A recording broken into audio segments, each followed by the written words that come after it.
Kimber and Tom in the evening. Nice. Press start.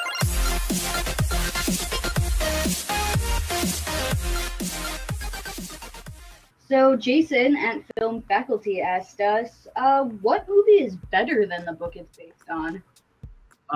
There are a lot of good answers in the video you guys played before, but mine's different from that. Like, I didn't read the book that I was going to answer, but like I like researched this answer, and I would say, thinking about what they said, was like Jaws, because like I feel like you can't portray like the horror like of the shark coming out of water like as well as you see it on screen.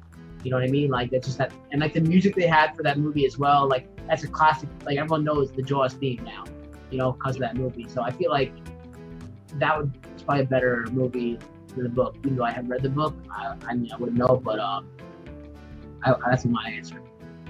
Yeah, and I'm sure when you're reading the book, you're automatically imagining the shark, and Right. Jaws doesn't give you that option of seeing the shark because it's able to give that build up. My answer for question 2 is kind of similar for the same reason. I really like Stephen King, and a lot of his projects have been adapted into really good movies. It's like It, Green Mile, like the list could go on and on. But what Kubrick did with The Shining was special, even if King wasn't a huge fan. And like what you said, like it gives a total tone. Like you get like you're immersed into it, whereas you're only you're limited by your imagination when you're reading the books. And when you have someone who's able to craft something masterfully and hide little things in there and like be able to manipulate the scene to play with your emotions, like that's something special. Spielberg has that. It's very different. Yes, because that's ultimately, yeah, Stephen King's like, that's not what My Shining is, but anyone's interpretation of anyone's work is not going to be what their first. And just like the sheer enormity of the shark too, like how could you tell like on a book, like, you know, like you could say it's a size, like a certain size, but then like just seeing it like in like the film version, like you're like, wow, that is a huge shark, you know, and just seeing the reaction when you first see them, you get the classic line, we're gonna need a bigger boat. Also, you know, all that kind of stuff, like just I think brings like out how good that movie is compared to me from what I hear. Yeah, I mean, and the shark was a lucky accident. I think Billy's referring to this in the chat. Like, that was just because of technical malfunctions, and it only added to the movie. And I wish I had John Williams composing behind me as I'm reading Jaws, but you're not going to have that. So my pick is a completely different type of movie. I think it's interesting that these choices are all over the place, but I'm gonna go ahead and pick a movie that's definitely probably at this point in history more well known than the book. It's based on a really outdated book called Oil by Upton Sinclair, and the movie is called There Will Be Blood. It happens to be my favorite movie.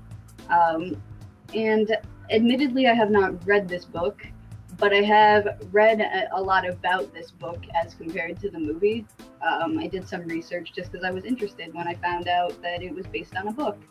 That movie's amazing. It's one of my favorite like character breakdowns of all time. It's really just about like getting to understand how Daniel Plainview works, and it totally seems like a book when you watch it. It's beautiful, every moment of it. The cinematography is out of control amazing, and being able to see it the way that it's portrayed is better than any book could be, in my opinion. So that's going to be my choice. Okay, this is a very tough one because most of the time books are usually better than the movies. Let's just put that out there because the books have more time for you to develop the characters. You really get inside their head. And it's just something that a movie can't usually do. I chose one of my favorite films. It was where I first got introduced to really the sci-fi genre. It's called Starship Troopers. Now, if you read the book and you watch the movie, they are two very, very different things. it initially starts out like the book, but then Paul Verhoeven just sort of takes it in a completely different direction, and you gotta love him for it. Because it is just a fun direction. It's also where I saw my first pair of boobs as well, so it made me a man. So, Isaac Asimov is a genius. No, I've read the book. I had to for sci-fi lit class, which that's a real thing, and it was one of my favorite classes ever. If you really want to have a direct adaptation of the book, there's a lot of social commentary, and it would be, let's just say, it'd be a little tricky. And for what they were trying to do, especially if Paul Verhoeven did it, it would not work well. Yeah. Because Paul Verhoeven does very specific kinds of films. I doubt anyone here would recognize civic virtue if it reached up and bit you in the ass. It just wouldn't work. I'm gonna go with my choice for the movie being better than the book was The Help, which came out a few years ago. Like, the book is really good. I just thought, like, just seeing, like, all the characters on screen and bringing everything to life, especially, like, Viola Davis is really good in that movie. And it's just, I think, a very important movie for people to see because it, again, highlights some things that in our country's past that not everybody's aware of about how people were treated. And I just really enjoyed that movie. And, like, the book kind of goes to some, like, more gruesome territory. Like, it explains, like, there's a part in the book where I can't remember the character's name, but she does something really awful to her female boss, and, like, it's really just, the way they describe it in the book is really disgusting. I don't want to repeat it on camera. That's fair.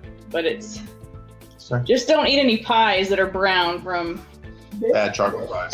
yeah, from people that you may have, like, disenfranchised. Just saying. I had a hard time figuring this one out. I'm gonna go with any three of the Lord of the Rings trilogy, if only because there's no damn singing. I just, as fun and as cool as that is to the... No, don't hurt me. Don't hurt me. I like it in the scope of world building and stuff, but when I was reading those books, it just took me out of the experience. I like the songs. It's cool, Kimber. Me and you can still be friends. It worked well. It worked well in The Hobbit. I know, me too. It worked well in The Hobbit. It worked really well in The Hobbit. It felt natural. It felt regular. It, like the dwarves singing as they're cleaning up after themselves, kinda. But in Lord of the Rings, it's just like, okay. You wound me. I'm sorry. I read it in high school. It has been a long time, but I couldn't handle it when I was a kid reading these books. I'm just like, this is taking me out of the experience that I am trying to experience. Did you make it a song in your head when you read it? No. I tried to. No, you didn't even give it a chance, Joe. I tried. I really tried to make it a song, but it just, if I did, it started sounding really bad and just... Well, when I was in high school, and this is not a joke, I was in a Lord of the Rings themed ska band named Elvis Presley. So, that is so cool. Songs about Lord of the Rings. I sang in English and Elvish. Oh, wow. Yes. Wow. Your nerd cred is, like, way up there. I just remember I only read the third book of the Lord of the Rings because I remember seeing the first two movies, and I was like, I want to see what is going to be the final one. And so reading the book, for me, the movies are really better because it touches a lot of the details about the books, the wars. It focuses more on the action and also and about a lot about the characters. So for me, my choice is Lord of the Rings. Go. Oh,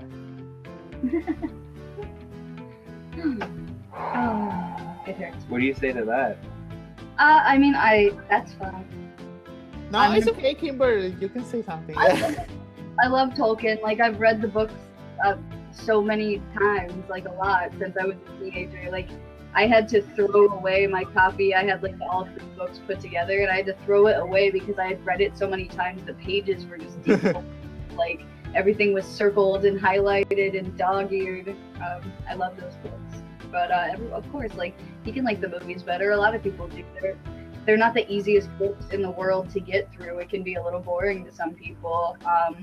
I just like live in the detail, you know, like I don't mind reading like 5 pages about like what Frodo looked like when he woke up in the morning. I'm totally okay with it. So I just love stuff like that. All right, again, that Misery was almost my answer for this question. And it's not because the movie is like profoundly better than the book. It's just something about seeing, you know, guys, being able to see that scare. But the book I ended up going with is Jurassic Park. And again, it's not that Jurassic Park is a terrible, yeah, exactly. It's not that it's, yeah. I mean, it's a great book. It's an amazing read. But there's something like so real. I need it to be a motion picture. But there's just something that was so like satisfyingly real about the dinosaurs. So much so that like even watching this one movie, I'm almost like, you know what, man, we should go to this Jurassic Park. Oh wait, no, no way. Fake. It's not real. So there's just something about the realism it brings to the story. The era that these 2 movies came because Jurassic Park and Starship Troopers both came out, I think, relatively around the same time, and they were both super successful because I believe they had the perfect blend of CGI and practical effects. And Agreed. I think that's what makes them classics too. Yes. Like when he's touching that dinosaur, he's touching something. You know what I mean? Yeah, seriously. Yeah, Starship Troopers was actually my runner-up. Jurassic Park like still looks amazing. That movie's always amazing. It's Agreed.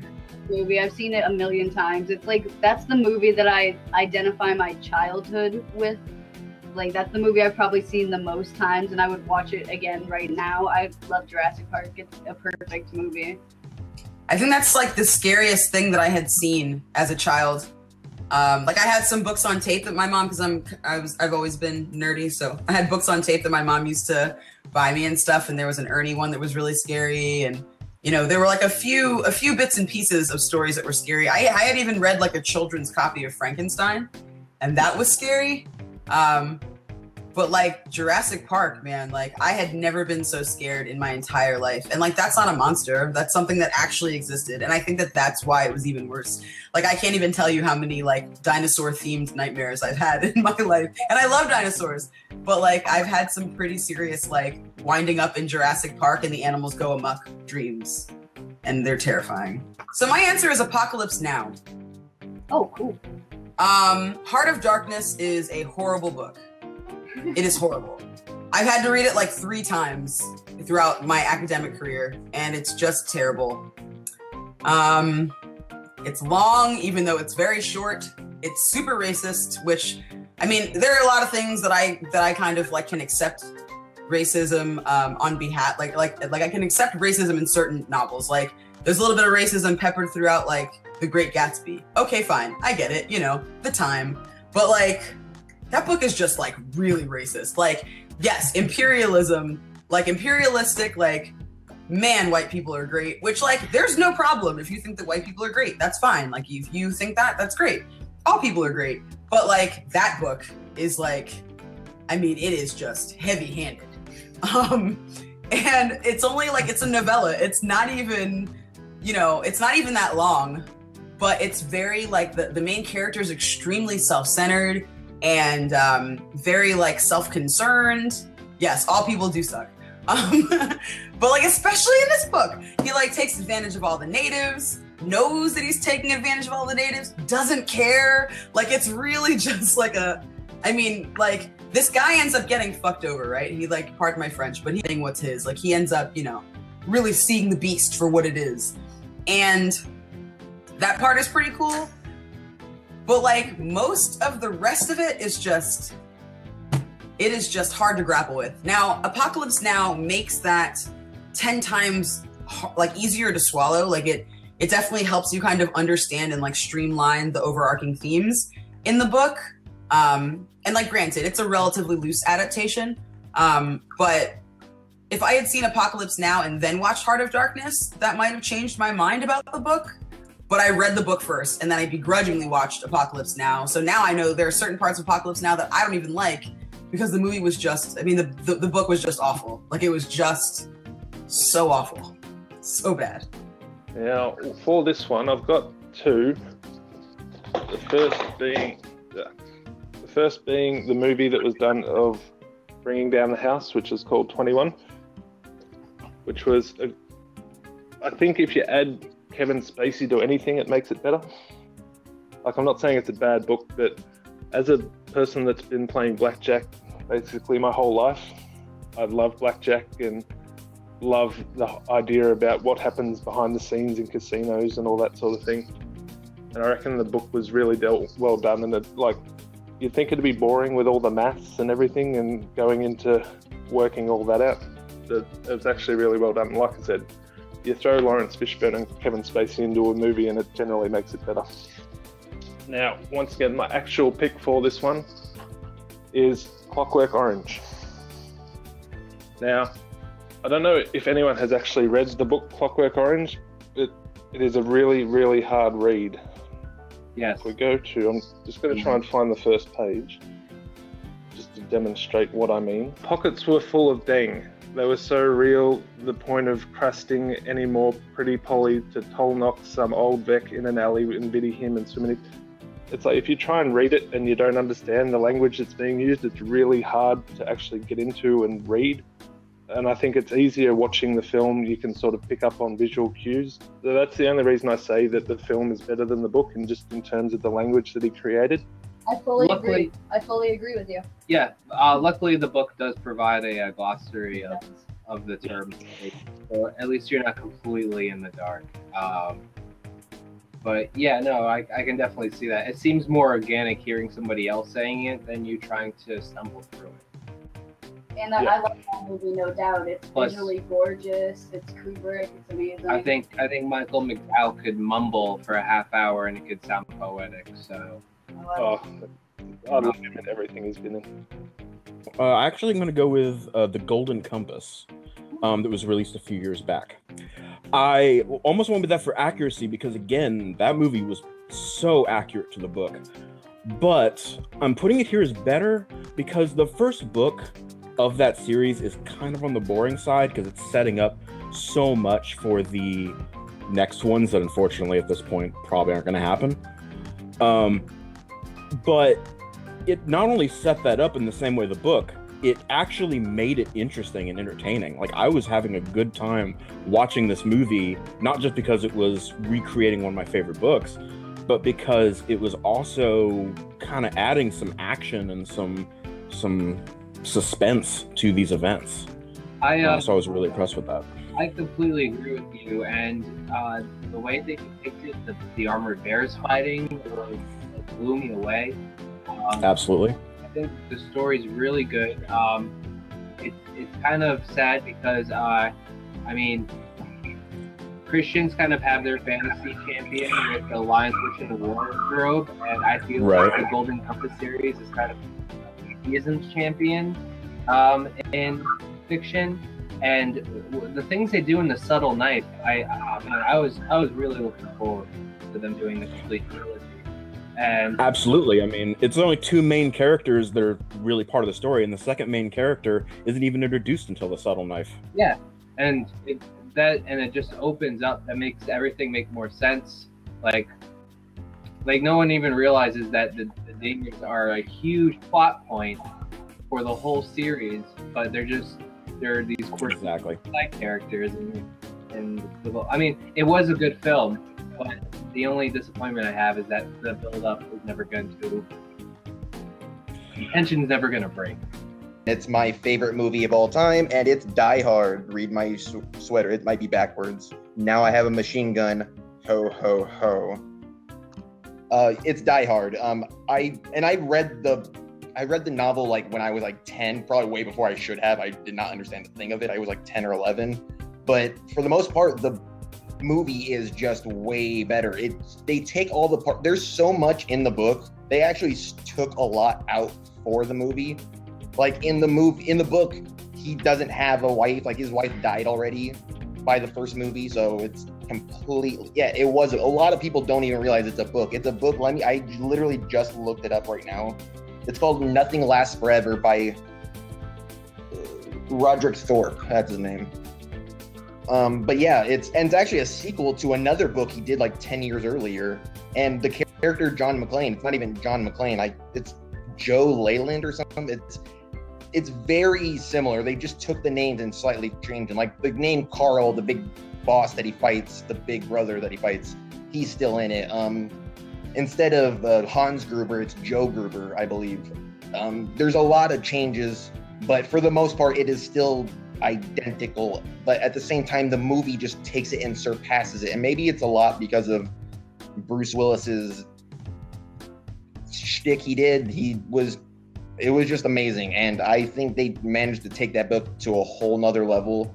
I think a lot of people don't even realize it was a book. It turned into this fantastic movie. Again, I don't even think people realized that was going to be a good movie either. It was kind of just this whim that Fox kind of had. They're just like, let's go with it. And Bruce Willis was not the first choice that Fox had. He was actually number 7. People don't believe that, but he was number 7. I'm holding up my hands. Sorry. He was number 7.